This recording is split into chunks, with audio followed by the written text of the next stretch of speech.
NBA fans all around the world will get to see their favorite teams back on the court to finish the season for the NBA restart in the tournament bubble tomorrow.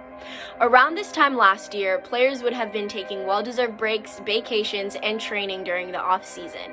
Unfortunately, COVID-19 canceled these previously scheduled plans and forced the league to postpone the season. Since then, we've seen many pivots off the court in the front offices and from the NBA at an institutional level. You'll see these changes when you watch the games tomorrow and throughout the next month. Fans will be completely absent from the stands, though sound footage will be played within arenas. Teammates, coaches, and administrative staff will all be distanced 6 feet apart, and probably the most visible changes will be the presence of social justice messages. In early July, the NBA and the National Basketball Players Association agreed that players would have the ability to choose a message to replace their last name on the back of their jerseys.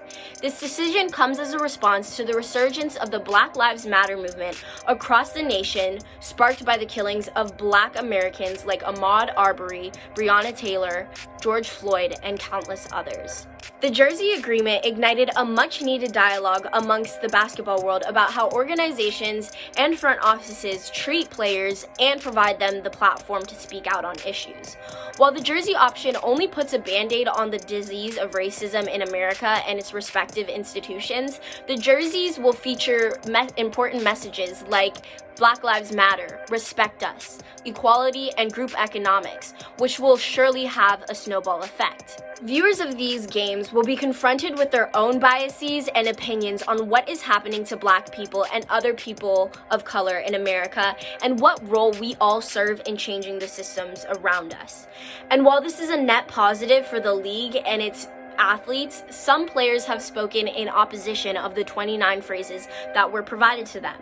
To some extent, not giving players the ultimate freedom to use this public platform to voice what they truly wanted to say may seem like a form of policing and silencing.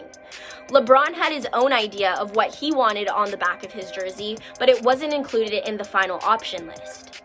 You'll also notice other athletes who opt out of the social justice message option, like Kawhi Leonard and Anthony Davis, who chose to keep his last name to represent his family and those who came before him. Though the NBA and NBPA agreement poses athletes a unique chance to advocate for issues they feel strongly about, many players have already been advocating for such issues without the permission of overarching organizations.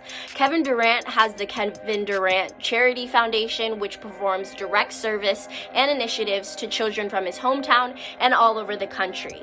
Serge Ibaka's foundation helps to inspire children in the Congo and Toronto despite their challenging circumstances. Luol Deng developed global basketball camps with the moniker Deng Camp before his retirement from the league. As for the players who actively chose not to speak out off the court or with the jersey option, it's important their teammates and close circles call them in. But it's also important to remember that as fans, we don't know the full story of these celebrities. We don't know how they've been affected by the news and mistreatment of Black people in America. We don't know the extent that they're mourning or grieving, and we don't know the initiatives and projects that they're already currently putting together. Now that we can't be there in the stands to support our favorite teams, it's our responsibility as fans and as humans to allow others and ourselves the space to feel, react, and take action. This quote from Martin Luther King has been brought up time and time again in moments like these. In the end, we will remember not the words of our enemies, but the silence of our friends. I'm Zoe Isabella Taylor, and this was for Synchesis Media.